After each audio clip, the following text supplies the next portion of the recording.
Welcome students.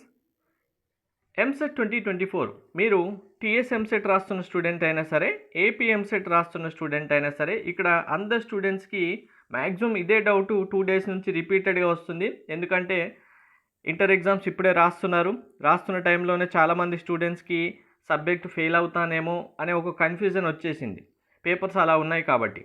So fail అవ్వడం అనేది వాంటెడ్గా ఎవరు అయితే చేయరు, అన్ఎక్స్పెక్టెడ్గానో ఏదో ఒక హెల్త్ ఇష్యూ వల్లనో లేదు అంటే ఏదో ఒక ప్రాబ్లం వల్లనో ఫెయిల్ అవుతాం. ఫెయిల్ అవ్వడం వల్ల రిగ్రెట్ అయితే ఎవరు తీసుకోవద్దు, మళ్ళీ ఎగ్జామ్స్ రాసి అయితే పాస్ అవ్వచ్చు.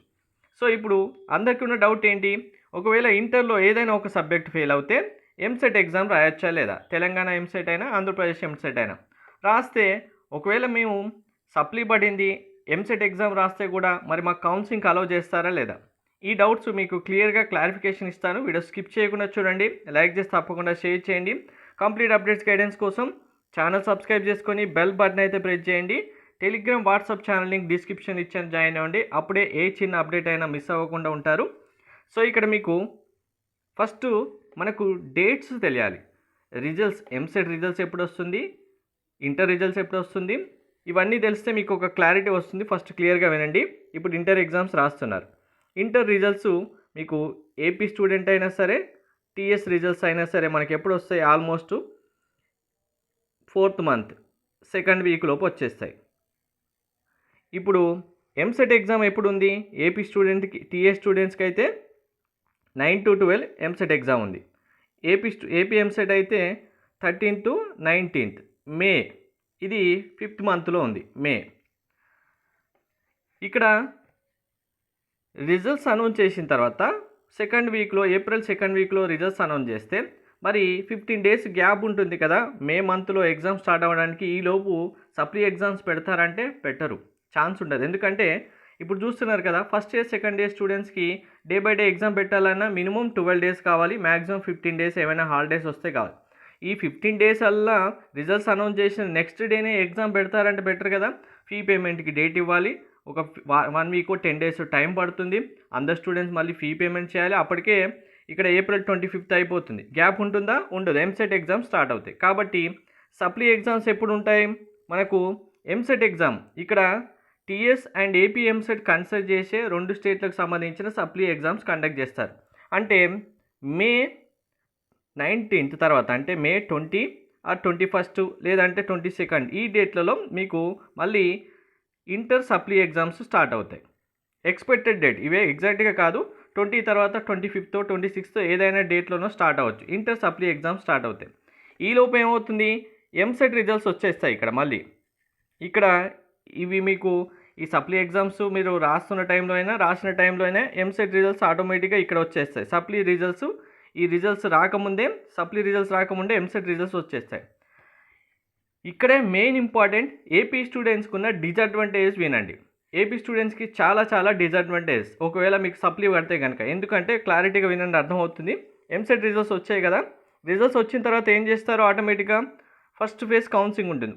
మనకు ఫేజ్ 1 ఫేజ్ 2 కౌన్సిలింగ్స్ ఉంటాయి కదా. ఫస్ట్ ఫేజ్ కౌన్సిలింగ్ ఇక్కడ టీఎస్ స్టేట్కి సంబంధించి, ఏపీ స్టేట్కి సంబంధించి స్టార్ట్ చేసిన, తెలంగాణ స్టేట్లో ఏమవుతుందంటే ఇంటర్ సప్లీ రిజల్ట్స్ వచ్చేంత వరకు కూడా ఈ ఫస్ట్ ఫేజ్ స్టూడెంట్స్ రిజిస్ట్రేషన్ చేసుకోవడానికి డేట్ ఎక్స్టెండ్ చేసి ఫస్ట్ ఫేజ్లోనే పార్టిసిపేట్ చేసేలాగా స్టూడెంట్స్కి అవకాశం ఇస్తారు. అంటే తెలంగాణ స్టేట్కి సంబంధించి ఎంసెట్ రాయాలనుకున్న స్టూడెంట్స్ సప్లిమెంటరీ పడినప్పటికీ ఎంసెట్ ఎగ్జామ్ రాయొచ్చు.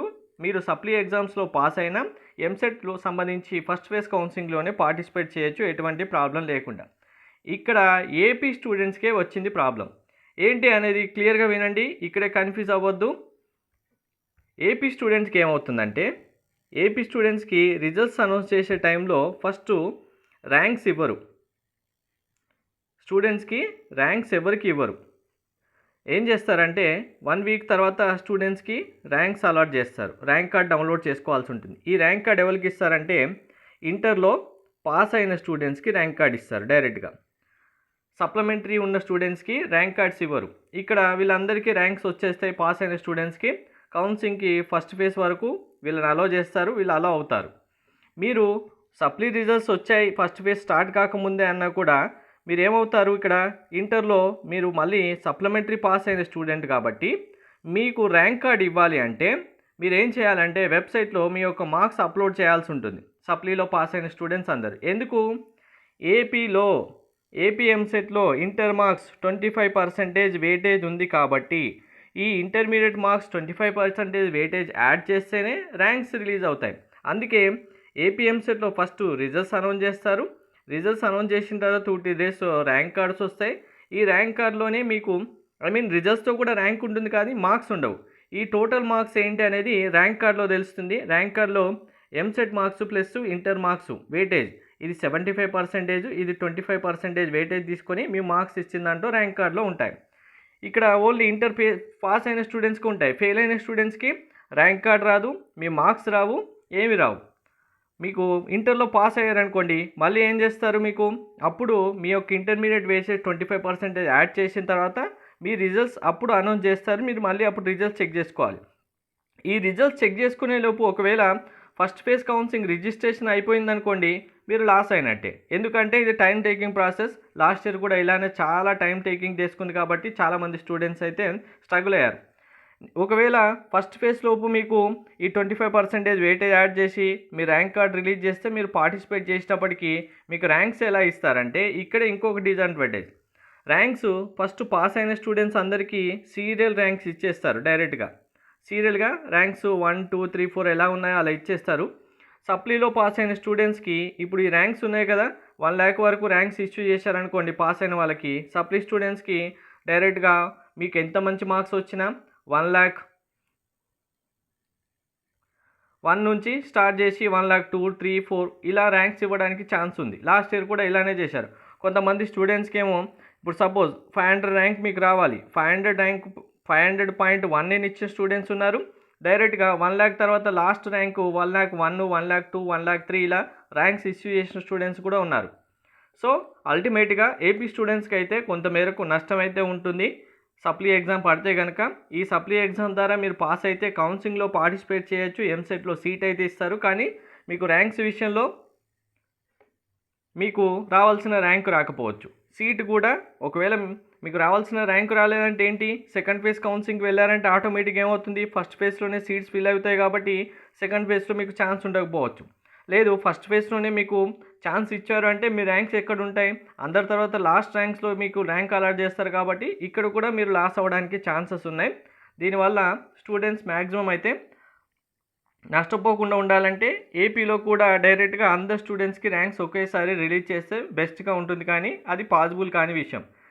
ఎంసెట్ రిజల్ట్స్ సప్లిమెంటరీ రిజల్ట్స్ వచ్చేంత వరకు స్టాప్ చేయడం అయితే ఇంపాసిబుల్. కాబట్టి క్లారిటీగా ఒకవేళ సబ్జెక్ట్ పేలా ఉందనుకుంటే పాస్ అవ్వడానికి అయితే ట్రై చేయండి, వరీ అయితే అవ్వకండి. ఎవరైనా సరే ఎంసెట్ రాయొచ్చు, ఫస్ట్ ఫేజ్ కౌన్సిలింగ్లో పార్టిసిపేట్ చేయొచ్చు. అది టీఎస్ అయితే కన్ఫర్మ్, ఏపీలో మాత్రం కొంతమేరకు నష్టం ఉంటుంది. Thank you.